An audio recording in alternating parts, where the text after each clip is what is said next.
आघात. लेखिका प्रिया उंबरकर.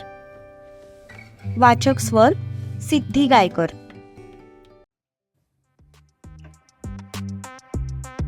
ही मिस तारा मला ग्रहण लावूनच दम घेणार आहे असं दिसतंय. तो झोपलेल्या ताराकडे बघून मनातच म्हणाला,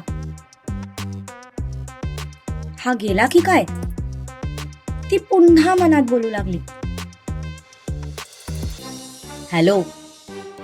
त्याचा आवाज तिच्या कानांवर पडला तशी ती पुन्हा निपचित पडून राहिली. शिवाने सत्यजितला कॉल केला होता. ते दोघेही बाहेर बाल्कनीत झोपले होते. त्याचा फोन आतमध्ये वाजत होता. 2-3 वेळा जेव्हा रिंग वाजली तेव्हा कुठे त्याने त्याचे डोळे उघडले. शेजारी पाहिलं तर ती त्याच्या कुशीत अगदी शांतपणे झोपली होती. त्याने हळूच तिचं डोकं खाली ठेवलं आणि तो उठून आतमध्ये आला. शिवाचा कॉल बघून त्याच्या कपाळावर आठ्यांचं जाळं पसरलं आणि त्याने लगेच फोन रिसीव्ह केला. हॅलो, काय रे, घरी का आला नाही तू अजून? त्याने विचारलं. हॅलो भाई, अरे इकडे एक प्रॉब्लेम झालाय. असं म्हणत शिवाने घडलेली सगळी हकीकत सत्यजितला सांगितली. ओके, तू हवं तर तिथेच थांब, मी आपल्या फॅमिली डॉक्टरला पाठवतो. पण नक्की झालंय काय तिला? सत्यजितने विचारलं. मला वाटतं ती बेशुद्ध झालीय. आय डोंट नो तिने काही खाल्लं असेल की नाही, पण अशक्तपणामुळे किंवा घाबरल्यामुळे कदाचित तिला चक्कर आली असेल. शिवा झोपलेल्या ताराकडे बघून म्हणाला. ती मात्र डोळे मिटून शांतपणे ऐकत होती. ओके, मग एक काम कर, तिच्यासाठी लिंबू पाणी बनव आणि चमच्याने तिला पाज. कदाचित त्याने ती शुद्धीवर येईल. आणि नाही चाली तर परत मला कॉल कर, मी डॉक्टरांना पाठवतो. आणि हो, जोपर्यंत ती शुद्धीत येत नाही तोपर्यंत तिथून हलायचं नाही, समजलं का? असं म्हणत सत्यजितने कॉल कट केला. त्याचं ऐकून मात्र शिवा झटका बसल्यासारखा नुसताच उभा राहिला होता. जो भाऊ आजपर्यंत मुलींपासून दूर राहा म्हणून त्याला सांगायचा, तोच भाऊ आज त्याला मुलीसोबत एकटं राहण्याची परमिशन देत होता. हा सगळा चमत्कार नक्की कसा काय झाला हेच त्या बिचाऱ्याला कळत नव्हतं. शिवा, तू स्वप्न तर पाहत नाहीयेस ना? असं म्हणत त्याने स्वतःच्याच गालावर एक चापट मारली. या सूर्यासोबत राहिल्यामुळे त्याच्या 7.5चा प्रभाव माझ्यावर पण पडायला लागला की काय? तो मनातच म्हणाला. त्याने फोन बंद केला आणि तो किचन मध्ये गेला. त्याने फ्रीज ओपन केलं. सकाळीच तिने सगळी भाजी भरून आणली होती, त्यामुळे फ्रीजमध्ये सगळं काही होतं. त्याने 2 छोटे लिंबू घेतले आणि थंड पाण्याची बॉटल घेतली. घरी एका इशाऱ्यावर सगळं हातात मिळतं आणि इथे या मॅडमच्या पुढे पुढे करावं लागतंय. शिवा, खरंच ग्रह फिरले तुझे. तू परस्पर एखादी शांती करूनच घे. तो लिंबू पाणी बनवता बनवता एकटाच बडबडत होता.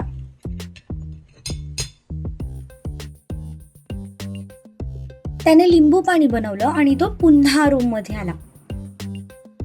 त्याची चाहूल लागताच तिने परत डोळे मिटून घेतले.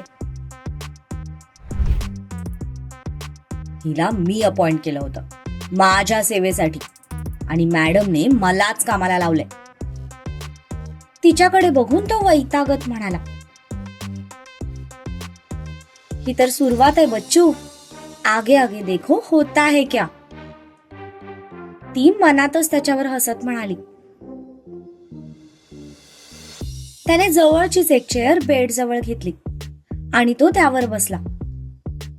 त्याने चमच्यामध्ये थोडंसं लिंबू पाणी घेतलं आणि तिच्या ओठांजवळ नेलं. पण तिला पाजायचं कसं ते काही त्याला कळेना. शेवटी त्याने हातातला ग्लास खाली ठेवला आणि चमच्यात थोडंसं लिंबू पाणी घेतलं. दुसऱ्या हाताने त्याने तिचे दोन्ही गाल दाबले. गाल दाबताच ओठ किंचित उघडले गेले. तसं त्याने तिला हळूच ते लिंबू पाणी पाजलं. वाह, लिंबू पाणी तर मस्त बनवतो हा. फक्त थोडी साखर कमी पाहिजे होती.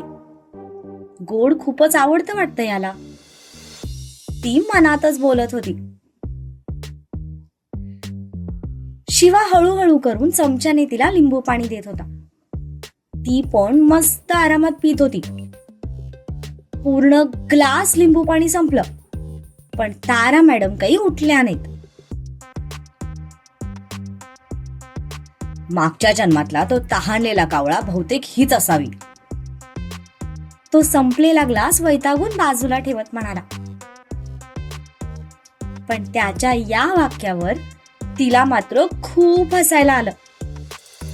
का कोणास ठाऊक, पण त्याला त्रास द्यायला तिला खूप मज्जा येत होती. तारा, अजून याला जास्त त्रास द्यायला नको, नाहीतर खरंच हा तुला एकटीला सोडून जाईल आणि मग तुझ्या प्लॅनचे 12 वाजतील. त्यापेक्षा आता जरा शुद्धीत येऊया आणि थोडी अजून याच्याकडून सेवा करून घेऊया. असा विचार करत तिने हळूच डोळे किलकिलेकडून उघडण्याचा प्रयत्न केला.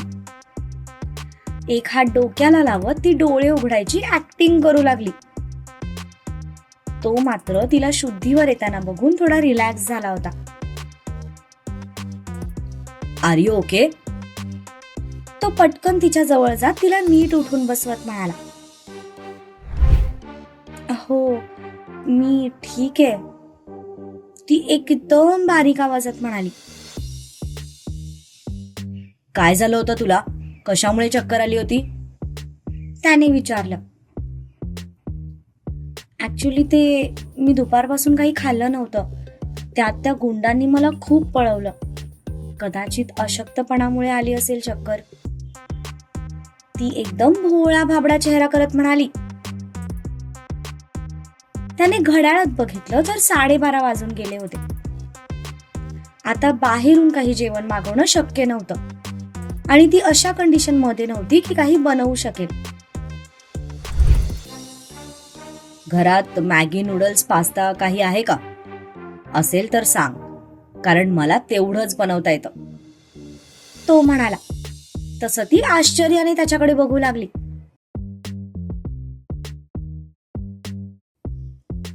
मॅगी आहे, पण तुम्ही कशाला त्रास करून घेता, मी बनवते, असं म्हणत ती उठण्याचा प्रयत्न करू लागली. पण मध्येच ती पुन्हा डोक्याला धरून खाली बसली. अर्थात ही पण तिची ऍक्टिंगच होती. काही गरज नाही, मी बनवतो, तू फक्त मला पॅकेट्स कुठे आहेत तेवढं सांग. तो खरं तर जाम वैतागला होता, पण आता भाईने तिची काळजी घेण्याची धमकी दिली होती, त्यामुळे त्याचा नाईलाज होता. तुम्ही मला किचन पर्यंत घेऊन चला, मी सांगते,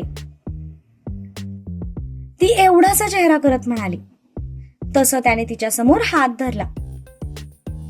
तिने एकदा त्याच्या हाताकडे पाहिलं आणि मग त्याच्या चेहऱ्याकडे पाहिलं. तिच्या चेहऱ्यावर सध्या असे एक्सप्रेशन्स होते की आज फक्त तू हात पुढे केलायस, पण लवकरच तू स्वतःहून मला प्रपोज करशील आणि मग मी माझी पैज जिंकेन. गालात हसून तिने त्याच्या हातात हात दिला. त्याने तिला आधार देत उठवलं आणि तो तिला किचन मध्ये घेऊन गेला. तिला थोडा वेळ तिथे उभं करून तो तिच्यासाठी एक चेअर घेऊन आला आणि त्यावर तिला बसायला लावलं. डोक्याला हात लावतच मॅडम त्या चेअरवर बसल्या. तिने हात करून मॅगीचे पॅकेट्स कुठे आहेत ते त्याला सांगितलं. त्याने ट्रॉलीमधून एक मोठा पॅन घेतला आणि गॅसवर पाणी गरम करायला ठेवलं. ती चेअरवर बसून त्याचं निरीक्षण करत होती आणि तो तिच्यासाठी मॅगी बनवत होता. तसा इतका वाईट नाहीये हा, पण माझ्या टाईपचा अजिबातच नाहीये. ती त्याच्याकडे बघून मनातच बोलत होती.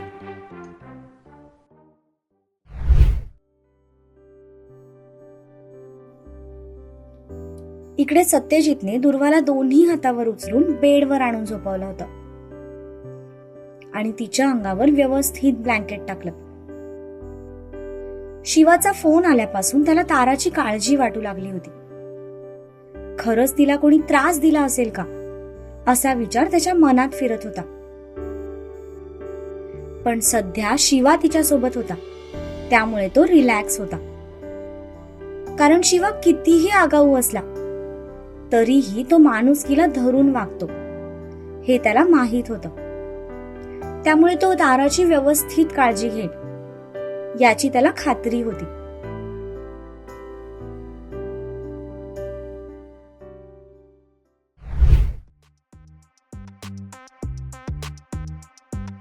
घ्या आता निदान स्वतःच्या हाताने खाण्याचे तरी कष्ट घ्या. तो तिच्या समोर मॅगीची प्लेट पकडत म्हणाला. आय एम सॉरी सर, माझ्यामुळे तुम्हाला खूप त्रास सहन करावा लागतोय. ती गरीब चेहरा करून मान खाली घालत म्हणाली. नशीब कळलं तरी. तो तोंडातल्या तोंडातच पुटपुटला. सर तुम्ही पण घ्या ना, ती प्रेमाने म्हणाली. नाही, मी जेवण करून आलोय, तू खा, असं म्हणत त्याने ती प्लेट बाजूच्या किचन ओट्यावर ठेवली आणि तो सरळ हॉलमध्ये जाऊन बसला. बिचारा खूप थकला होता आणि खरं तर त्याला आता झोप येत होती. तो गेल्यावर ती स्वतःशीच हसली आणि चेअरवर व्यवस्थित मांडी घालून बसत मॅगी खाऊ लागली. इकडे शिवाने त्याचा मोबाईल घेतला आणि सत्यजितला मेसेज करून ती शुद्धीवर आल्याचं सांगितलं. त्याचा मेसेज मिळताच सत्यजित रिलॅक्स झाला आणि फोन बाजूला ठेवून तो दुर्वा शेजारी झोपला. मध्येच तो तिच्या जवळ सरकला आणि त्याने तिच्या केसांची बट मागे सारून तिच्या गालावर हलकेच ओठ टेकवले. तिला मिठी मारून तो शांत झोपी गेला. इकडे मोबाईल बघता बघता शिवाचे पण डोळे झाकू लागले. 5 मिनिटांनंतर तो तसाच बसल्या जागी झोपी गेला. हातातला मोबाईल गळून त्याच्या मांडीवर पडला होता. पूर्ण प्लेट मॅगी संपवल्यानंतर तारा उठून उभी राहिली. तिने पाणी पिलं. त्याचा आवाज कसा येईना हे बघण्यासाठी ती हॉलमध्ये आली, तर तो सोफ्यावरच बसल्या जागी झोपला होता.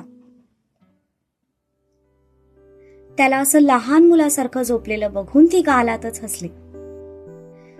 ती त्याच्या समोर जाऊन उभी राहिली, तर तो एखाद्या लहान मुलासारखा निरागसपणे झोपला होता. चेहऱ्यावरून थोडा थकलेला वाटत होता. क्षणभरासाठी तर आपण त्याला उगीच एवढी धावपळ करायला लावली असं तिला वाटून गेलं. पण ज्या कामासाठी ती कोल्हापूरमध्ये आली होती त्याची सुरुवात कधी ना कधी करणं गरजेचं होतं. ती आतमध्ये गेली आणि त्याच्यासाठी एक ब्लँकेट घेऊन आली. त्याचे पाय वरती करून तिने त्याला सोफ्यावर सरळ झोपवलं आणि त्याच्या अंगावर ब्लँकेट टाकलं. हॉलचे लाईट ऑफ करून ते बेडरूम मध्ये झोपायला गेली. बराच वेळ ते शिवाचा विचार करत जागी होती. मध्यरात्री कधीतरी तिला झोप लागून गेली.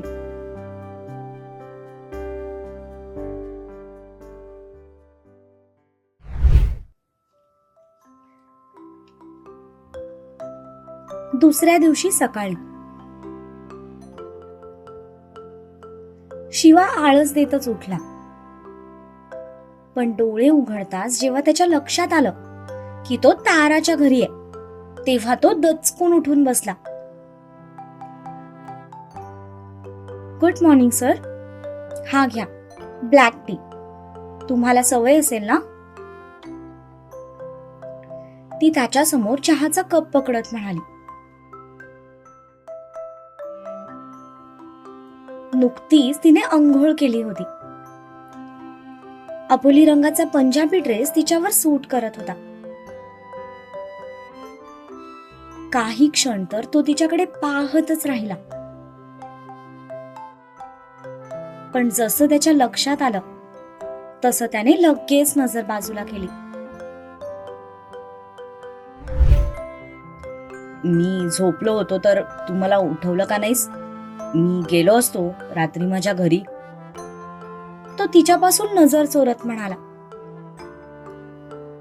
असं एखाद्या अनोळखी मुलीसोबत पूर्ण रात्र काढणं हे त्याला आता अवघडल्यासारखं वाटत होतं. भलेही तो फ्लर्टी होता, आगाऊ होता, पण त्याने कधीच कुठल्या मुलीचा गैरफायदा घेतला नव्हता. थोडा अल्लड होता, बिनधास्त होता, मनात येईल ते बोलून रिकामा व्हायचा. माझ्यामुळे तुम्हाला इतकी धावपळ करत इथे यावं लागलं, त्यासाठी सॉरी. आणि तुम्ही इतके शांत झोपला होतात की तुम्हाला उठवण्याची माझी इच्छाच झाली नाही. ती सरळ त्याच्या डोळ्यात बघत म्हणाली. त्याला मात्र आज तिचं बोलणं थोडं वेगळं वाटलं. आवाजात एक नरमपणा होता आणि नजरेत काहीतरी होतं ज्याचा अर्थ त्याला कळत नव्हता. मी निघतो, मला उशीर होतोय, असं म्हणत तो सरळ तिला इग्नोर करून दरवाजा उघडून बाहेर निघून गेला.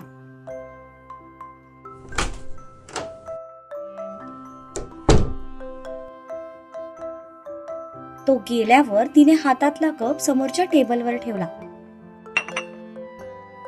आणि सोफ्यावर बसत एकटीच गालातल्या गालात हसू लागली.